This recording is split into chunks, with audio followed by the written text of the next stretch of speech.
Salut tout le monde, on se retrouve aujourd'hui dans un nouveau décor, un nouveau chez moi, un nouveau monde pour nous tous. J'espère que vous allez bien, que vous passez de bonnes vacances. Moi, elles sont pas encore terminées, mais en tout cas, je me suis activée sur mon blog pour vous faire un nouveau design, un nouveau chez nous en fait, et que je puisse enfin m'occuper de nouveau de mes articles parce que ça me tient vraiment à cœur et j'ai envie de partager beaucoup de choses avec vous parce que maintenant que mon BTS est terminé, j'ai beaucoup de choses à vous montrer, j'ai envie de vous faire partager mes expériences, mes essais, mes astuces beauté, etc. Donc j'ai une super nouvelle à vous annoncer, on a quasiment atteint les 100 abonnés. Donc si vous n'êtes pas encore au courant, j'organise un concours aux 100 abonnés, donc n'hésitez pas à vous abonner à ma chaîne. Donc je suis revenue aujourd'hui pour vous reparler de la fin du BTS parce que depuis la vidéo confession, je vous avais pas refait de vidéo parce que d'une je devais finir mon BTS, finir mes révisions, de deux après j'ai eu mon déménagement et tout,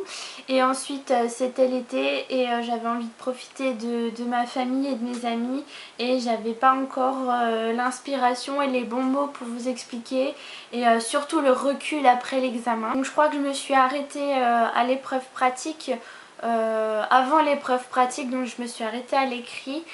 En gros, je vais vous réexpliquer comment ça s'est passé tout dans la globalité de toutes les épreuves pratiques. Donc dans un premier temps, j'ai eu l'épreuve pratique des soins. Ensuite, j'ai eu une épreuve informatique et enfin la soutenance de projet. Donc l'épreuve pratique, c'est très simple, hein, c'est comme ça se passe en cours. Vous avez un sujet que vous devez traiter pendant le temps que vous voulez, mais en général c'est à peu près une demi-heure, une heure. Et ensuite ce sujet va vous permettre d'appliquer, de mettre en œuvre ce qui a été expliqué dans le sujet. Moi, pour vous dire, j'ai totalement foiré la prestation, hein, ça c'est clair, parce que j'ai eu un sujet devant moi et je pense que j'ai fait du hors-sujet. Je crois que j'ai écrit du hors-sujet et en plus j'ai pas eu le temps de terminer ma prestation parce que je devais faire un massage relaxant et une manucurie et un maquillage, donc ça veut dire 3 prestations. Ce qui en 2 heures, je trouve ça vraiment énorme à faire. Dans le stress et la panique, en gros, voilà, j'ai vraiment totalement foiré ma prestation. Donc de toute façon je le sais vu j'ai vu ma note, hein, donc voilà, j'ai eu en dessous de 10, hein, donc voilà, le plus gros coefficient. Mais bon, faut pas se décourager parce que certes j'ai raté la pratique, mais bon, je me suis rattrapée sur les autres épreuves. Donc on vous place devant un ordinateur pendant 3 heures, attendez que je réfléchisse, 2h30. Et ensuite, pendant une demi-heure, vous devez faire un débriefing de ce que vous avez fait sur informatique. Donc on vous donne un sujet, par exemple vous êtes formatrice ou animatrice pour la marque, là c'était Guerlain. J'étais moi représentante et je devais envoyer une animatrice sur plusieurs secteurs pour faire les formations de la nouvelle gamme Guerlain. Et donc du coup je devais faire un entretien et dans cet entretien je devais présenter les endroits où elle devait faire l'animation, pourquoi. En gros c'était un entretien. Donc ça a duré une demi-heure, c'est une épreuve que j'ai globalement réussi. C'était différent de ce que j'ai appris en cours parce qu'en cours on nous a dit vous deviez présenter votre formation, nani nana. Et là ça s'est passé à faire un entretien. J'étais surprise sur le coup, mais bon, j'ai joué le jeu et la personne en face de moi a bien joué le jeu aussi. J'ai quand même été contente de cette réalisation. Et enfin, le pire to pire, the best pour la fin, c'était la soutenance de projet. Le dossier que j'ai fait, que j'ai construit pendant plus de 6 mois, c'était la dernière épreuve et je devais présenter mon dossier.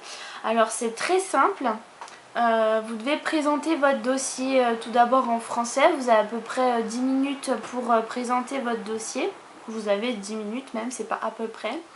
Et ensuite vous avez des questions en espagnol, donc les questions en espagnol qu'on a fait à l'école, c'était avantages, inconvénients. Ouais, avantages, inconvénients de l'animation, de la formation, qu'est-ce que je préfère, qu'est-ce que j'ai préféré, qu'est-ce que j'ai pas aimé faire, qu'est-ce que j'aurais amélioré. On s'est entraîné comme ça à l'école. Le problème c'est qu'elle a récupéré les questions des années d'avant et elle pouvait pas savoir ce qui allait nous arriver cette année.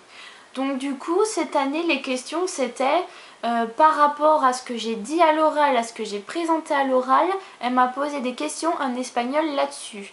Du style, en espagnol, elle m'a demandé comment vous pourriez améliorer l'accès aux personnes handicapées. Et va expliquer ça en espagnol quand t'as pas de vocabulaire. Mais voilà, en espagnol, je me suis vraiment... éclaté par terre, c'est ça. Donc j'ai eu beaucoup de mal à répondre à ces questions parce que voilà, je l'avoue, hein, je suis pas très forte en espagnol. J'ai surtout pas de vocabulaire, j'ai envie de répondre mais j'ai pas de vocabulaire. Et ensuite c'était les questions en français, et les questions en français par rapport à ce qu'on a vu à l'école, bah c'était facile quoi. Vaut mieux que ça se passe comme ça, que ce soit facile le jour J, parce qu'à l'école c'était très difficile. Toutes les questions qu'on nous posait c'était vraiment dans le fond du fond de tous les produits que j'ai utilisés pour mon animation, ma formation, etc. etc.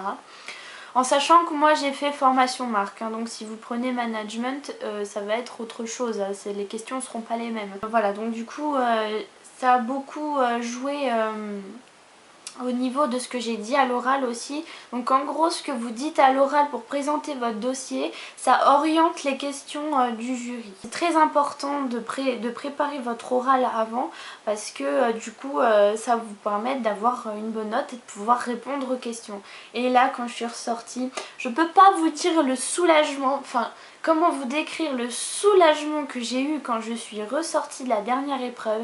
C'était inouï, c'était génial, c'était trop super. Je vais fermer la fenêtre parce que j'ai oublié que ça faisait du bruit. Donc pour vous dire que c'était une expérience forte en émotions. Donc la globalité c'est que bon, la réponse c'est que j'ai eu mon BTS, hein. Si je vous en parle comme ça sans pleurer et sans sangloter, c'est que j'ai eu mon BTS. Pour vous dire quand même qu'est-ce que j'en pense de cette formation de 2 ans, il faut s'accrocher, mais s'accrocher tout le temps, parce que c'est vraiment une épreuve de haut niveau, hein, je vais dire quand même. On dirait pas comme ça, mais le BTS c'est quelque chose de quand même assez difficile. Et si on n'a pas la préparation, ben on n'y arrivera pas forcément. Moi je pense que j'ai eu un coup de bol sur certaines choses parce que je suis passée la première, ou parce que déjà j'ai essayé de contrôler mon stress, même si c'était hyper difficile. Dans la globalité du BTS esthétique, il faut vraiment s'accrocher à toutes les matières parce qu'elles sont toutes importantes. Même, enfin voilà, toutes importantes. Après on reste dans le contexte, mais la physique-chimie ça reste quand même quelque chose de compliqué parce que ça se base beaucoup sur les bases scientifiques qu'on a au lycée, et que même moi j'ai eu en DUT, il y a certaines choses qui sont ressorties, mais ça reste quand même du début de DUT. Et puis ça vraiment ça va dans les détails, tout, la cosmétologie, la biologie, ça va tout dans le détail, donc on sait beaucoup de choses dans le détail. C'est ce que vous apprenez en CAP, c'est la globalité, et en BTS c'est dans la profondeur du sujet. Il faut s'accrocher à toutes les matières. Moi j'avais jamais fait de gestion avant cette formation en BTS, et pour vous dire que ça m'a énormément servi, parce que du coup on sait à peu près comment fonctionne la comptabilité, la gestion d'une entreprise avec la gestion des stocks, etc. La gestion de la clientèle avec fichier client, etc. Donc ça m'a beaucoup appris, et je suis très contente d'avoir suivi ces cours. Maintenant le BTS est terminé. On va dire que voilà, j'ai entrepris autre chose. J'ai fait une formation de perfectionnement en prothésie angulaire. Donc la formation a duré 5 jours. et donc m'a permis de faire des... enfin entre guillemets réapprendre les bases, de me perfectionner dans la formation d'un ongle en gel, dans la construction d'un ongle en gel avec la pose des capsules, le chablon, la pose du gel, même avec les décorations, les couleurs, etc., les types de textures, les textures de modelage et tout. Voilà, donc j'ai appris énormément de choses. Ma formatrice était super parce qu'elle était très perfectionniste et du coup ça allait beaucoup dans le détail de la formation de l'ongle. Elle m'a appris à aussi gagner du temps sur beaucoup de choses pour faire des ongles, pour faire une manucure complète. Cette formation m'a vraiment beaucoup apporté et du coup je vais vous mettre les photos de ce que j'ai pu faire jusqu'à maintenant sur mon site Facebook. Donc je vous mets tous les liens en barre d'infos. Et voilà, donc cette formation m'a apporté beaucoup. Je gagne un peu plus confiance en moi à ce niveau-là sur la prothésie ongulaire. Je vous partagerai toutes mes expériences tout au long de ma vie professionnelle, de on va bouger, de voilà. Parce que j'ai envie de partager beaucoup de choses avec vous, j'ai envie de créer et en fait j'ai besoin de mon blog, j'ai besoin de YouTube parce que j'ai envie de partager tout ce que j'ai à faire.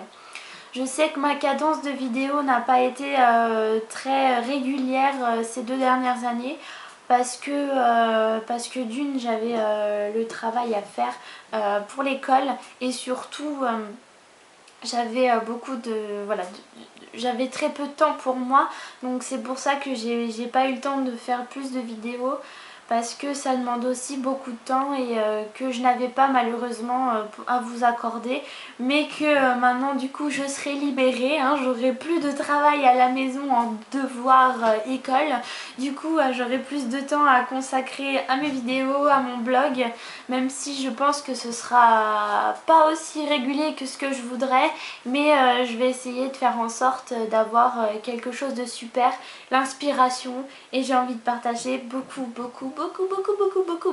de choses avec vous. Voilà. N'oubliez pas que pour les 100 abonnés, j'organise un concours à gagner avec un lot, super lot à gagner. Donc n'hésitez pas à partager ma chaîne et à vous abonner surtout. Donc je vous fais plein de gros bisous. N'hésitez pas à m'écrire toujours sur mon mail si vous avez des questions sur le BTS, si vous avez des questions, voilà, comme vous faites d'habitude, pour l'orientation, pour les cours, pour les produits, tout. Si vous avez des questions, n'hésitez pas, je vous mets mon mail en barre d'infos. Vous pouvez me suivre sur Facebook, Twitter et Instagram que je mets également en barre d'infos. Et où je vous partagerai mes photos avec mes ongles que j'ai fabriqués moi-même et tout ce que j'ai envie de partager avec vous, voilà. Et je vous mets également mon blog avec son nouveau design et mon nouvel article qui est sorti il n'y a pas très longtemps. Voilà, donc je vous fais plein de gros bisous et je vous dis à bientôt pour une prochaine vidéo. Bisous, bye bye, salut!